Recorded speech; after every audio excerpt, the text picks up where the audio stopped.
Ladies and gentlemen, my name is Ace and welcome to this review of Gotham City Impostors. I will talk a little bit about the bad, a lot of course about the good, and I will show you guys the gameplay, how the game feels, and what it has to offer in a broad sense. The question is of course, what is Gotham City Impostors? And it's a team-based shooter with bats versus the Jokers, obviously, and the game itself is very fast-paced with a very high mortality rate. So you will find yourself at the other side of life. But not to be afraid of that, because the game itself actually has little to no downtime, even if you die a lot, because the respawn timer is quite, well, short in duration. And if you are still choosing your class because you are changing your class because you find it to be more convenient in the circumstances that you are, you can do that without having to worry that you respawn too fast, because you still have to press a button to actually respawn after the duration has been finished.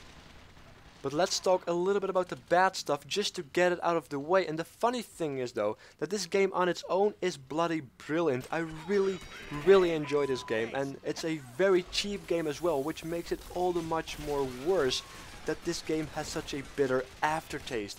And the bitter aftertaste comes from the integration with games for Windows Live. Windows Live has a track record of not being as great as they want to be, to say the least, and this game really gets pulled down because of that. As long as you can live with the issues that persist here and there, or perhaps even fix them if you are, skilled enough to do so with the NAT settings, which of course are the network address translation settings, you will have a very amazing time. But the people that don't know how to do that, they will have so many issues trying to connect to certain people, and it's all kinds of chaos because of it. And it's really unfortunate to see a game as great as this to be pulled down because of something like Windows Live. And before this is going to turn into a Windows Live rant, let's go back into the good stuff. The game modes that are available within this game itself. There are 4 game modes available for multiplayer, and I will show you guys some gameplay that comes with it. The first gameplay mode that I will cover is Team Deathmatch. It pretty much speaks for itself. You are a Joker or a bat, and you are going to kill a bat or a Joker, and the first team that kills 50 people of the opposing team wins. And this is why it's so important to work in groups or just little teams, so you don't die as often and do kill often. Because 50 points can go really quickly, especially if you consider the fact that the respawn timer is almost non-existent. And Team Deathmatch is also a very good example to why teamwork is overpowered, especially in this game if you have some items that will help your team or prevent them from dying. So always work as a team and achieve a victory.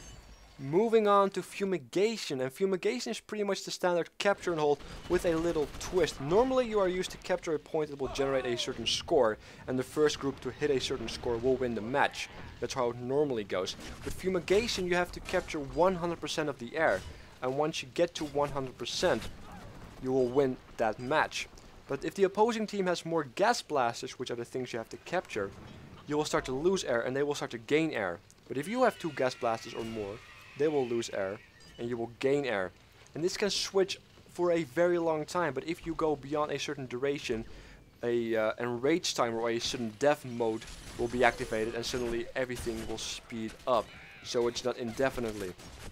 But it's a very fun type of map, and you will really have to keep moving and make sure that you capture your own gas blasters, otherwise you will lose.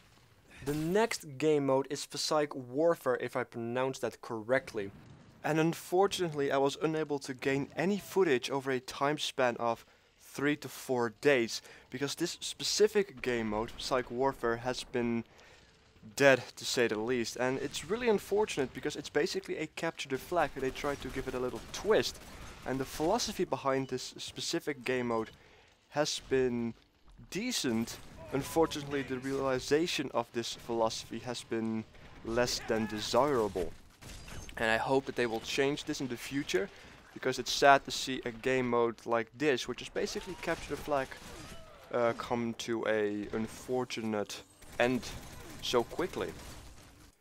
Moving on to the last game mode, which is one of my favorites, which is a recently released game mode that has been added to the game, and that is Bounty Hunter. And Bounty Hunter is basically Team Deathmatch with a little twist. And the twist is that when you kill somebody, they will drop a coin. And this coin is something you have to pick up to be able to score. And the first person that picks up 50 coins, or the first team that picks up 50 coins, will win the match. There's a little trick to it though, because once you get killed, you will also drop a coin. But here comes the tactic. If you actually work as a team, you are able to pick up the coins that your teammates drop as well when they get killed. So you can actually prevent the other team from scoring while you are still scoring yourself. And there should be some very frustrating moments in there when you get a kill and then you get killed and then the person that killed you picks up both coins. I've had many of such moments. Moving on to one of the things that I really like about this game, which is the extensive customization that you have with your character's looks, as well as the weaponry and perks they have to fight with. As you can see, you will gain multiple custom class slots, which means you can build multiple classes to suit every single need you might find yourself with. And we'll start off with custom 1, of course. As you can see, you have weapons that also have paint jobs and weapon mods. And as you can see, there's a lot of weapons currently in the game, and I am confident they will be adding more weapons in the future, because that seems like a smart move.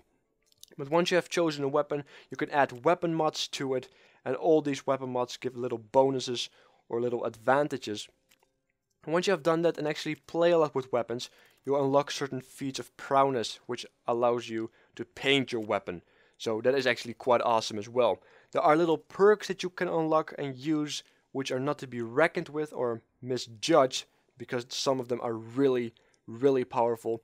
There are specials that you can unlock which give you a certain power mode temporarily in the game, which is also very nice. And if you want to choose the body type that you have, you can also do that. Small means vulnerable, big means hard to kill, of course, but one comes with advantages but also disadvantages. So it has to fit with your playstyle. And once you have done so and created the perfect loadout for your playstyle, you can choose the look of your character. And you can basically make your look for the Bat as well as for the Joker. They're completely separate, but this also means that you have to buy the custom pieces separate with your custom coins. And you will receive those at every single match at the end of it when you have won or lost, for that fact. And the better you do, of course, the more coins you will receive. And once you have checked out your Bat, you can change your Joker a bit. There's a lot of stuff available, a lot of face paint as well, which makes you look very scary or just very happy even. As you can see, you can even walk around in your underwear if you so desire. Like I said, there's a lot of options available. So I'm certain that most of you guys will be able to create a look that suits your needs, to say the least. And calling card is basically a reference, of course, to the Joker's card. And this also represents your avatar in game, but every time you kill somebody, they will see your calling card. And during a leveling process and doing certain achievements, you will actually get cards. You can have backgrounds, certain symbols, as well as catchphrases that they will see. So they can use as taunts or just as a comedic effect added to your kill. Like, kids are attacking me. Seems a little bit insulting to the people that you are killing, of course. And this pretty much sums up my Gotham City Impostors review. If you have any questions or requests, let me know below. As well as make sure to subscribe for future content. And I'm actually thinking about perhaps doing some commentary videos on this, but I don't know for sure yet, so let me know what you think, and I will catch you guys next time.